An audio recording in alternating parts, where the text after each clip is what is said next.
This is Ben Doughty for Sugar, Silk and Stretch with upcoming heavyweight Franklin Ignatius. It was a very respectful press conference today between the two of you. There was no bombast, all definitely upstaged by O'Hara Davies. Definitely. I mean, listen, there's nothing me and Jamie could have said that are going to top that.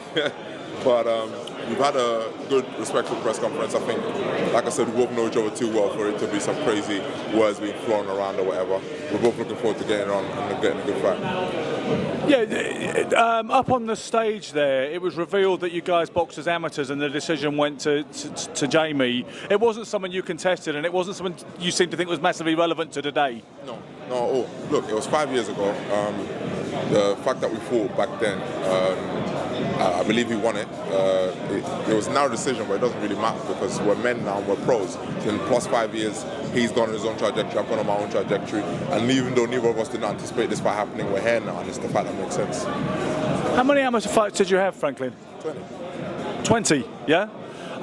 So it was a pretty short apprenticeship, but you're with a very old school veteran pro trainer in Brian Lawrence, and he probably would have said to you that learning the pros is a completely different game in any case. 100%. I feel like since turning over and turning pro, I've had to definitely develop my skill set much further than I ever took it as an amateur, and I'm genuinely feeling like I've settled into the pro game quite well.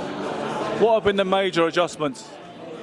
Honestly, it has been kind of a bit of everything. Like I think I was always a good athlete, but my boxing fundamentals and my coordination is what needed the biggest amount of work. And every fight, I've brought them together, and I feel like, you know, there'll be more will come out of the night. You don't look like the biggest of heavyweights as you stand before me now. What do you normally enter the ring at? Always around 17 stone or short of 17 stone. This fight, I'm not aiming for a particular weight, but I'm simply looking to be the fittest version of myself. This is pretty stupid coming from an English journalist, but can you put that in pounds for me? Like 240, whatever. Yeah, so normally all my previous fights have been around the 240-something mark. This fight I might be a little lighter, I'm not sure, but I'm just simply looking to be the best version of myself. So your appearance is actually a little bit deceptive because I thought you looked a little lighter than that. You look very svelte and very kind of, you look muscle, well. Yeah. That's all it is, all muscle. I simply don't carry a lot of fat, so I weigh a lot more than my appearance suggests. Okay. Yeah. Right now, I believe we've got, forgive me, one of you has one draw blemishing the record and one of you has a loss. Which one is which? He has a loss. He lost to a Brazilian last year, I don't know his name. And I have a draw with Hosea in my first fight, and I rematched him and beat him. How did you feel about that verdict? Do you think it was a genuine verdict, the draw, or did you feel a little bit aggrieved and a bit unlucky?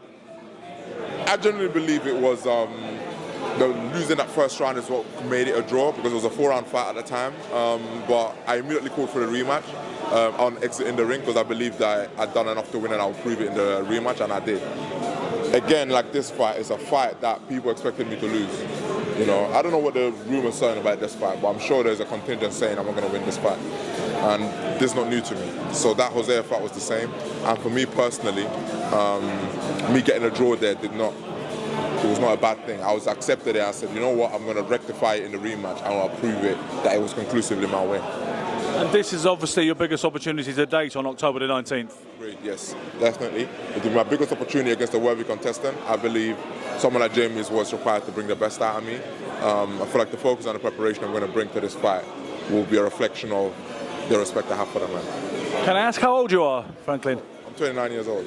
29 years old. And once again, I guess everybody looks young to me because I'm in my 50s now. But you look a little lighter and a bit more svelte than your 240 pounds, and you look younger than 29, at least to me. But you know, do you believe heavyweights mature later than average fighters or the smaller fighters? So I've been told, yes. I believe definitely as we get older, you get the ring experience and the coordination. I don't think necessarily that you become some super athlete as you get older. It's just more so that the particulars of boxing kind of become not more comfortable, but you kind of settle into it more. Whereas when you first start off, you're not as coordinated and as relaxed with things as you become with time.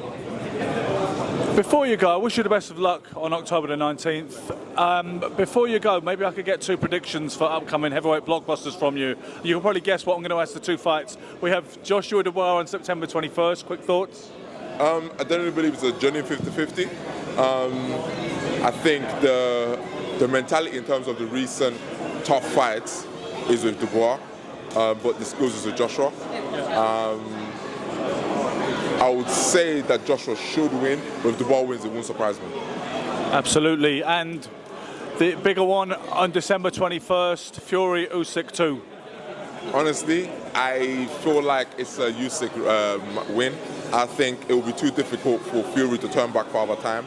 I feel like he's already kind of, the fights with Wilder, the training camps he's had, I feel like his body's kind of wearing out on him. And his lifestyle's not been the greatest, to be fair. And I feel like all of these factors mean he wouldn't have enough in the tank to beat Usyk. I feel like maybe a few years ago he would have, but not now.